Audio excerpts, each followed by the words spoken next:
the rest of the world. So I'm just wondering what the message is.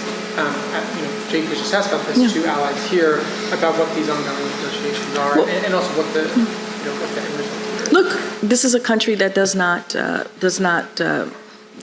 pay their debt. We pay our debt. We are not a deadbeat country. The president has been very clear. Look, that's kind of where we've been. That's the message that we're sending. Certainly, when it comes to default, it is not negotiable, and we're. Is the president going to speak, or does he have plans to speak to Speaker McCarthy, given the sort of hiccup that happened in the talks last night?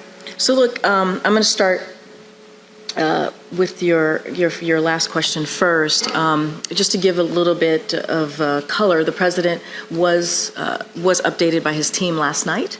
I'm assuming he will be updated momentarily by the team. We can anticipate that. So he's being kept up to date daily. So a new poll is showing that 58% of Democrats support raising a debt ceiling while reducing the federal deficit. The House Speaker is saying the president still wants to increase spending next year. Is the president out of touch on this?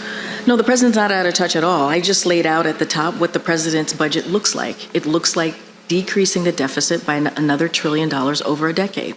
And this is adding to what the president has done the first 2 years, decreasing the deficit by $1.7 trillion. And the fact that there's been interest from other world leaders in our debt ceiling talks, has the lack of a deal caused the president's stature here to take a hit? Not at all. Some kind of deal can occur before the start.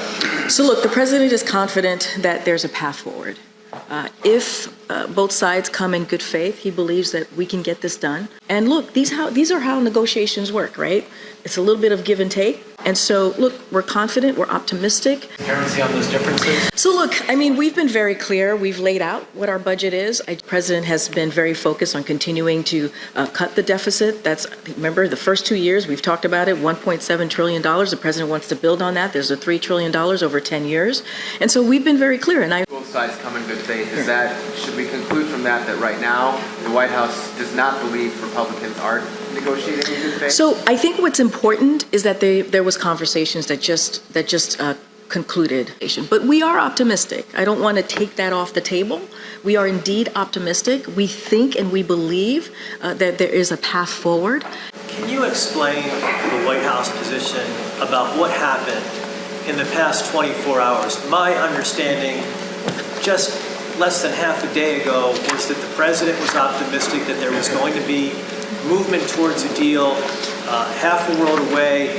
The Speaker of the House also talking about a path to getting an agreement, and something changed. So what's your perspective about what changed between those comments and today when you're before us? So I'm not going to negotiate from here, but clearly there are differences between the parties on budget issues, and these types of negotiations are never easy. They're just not.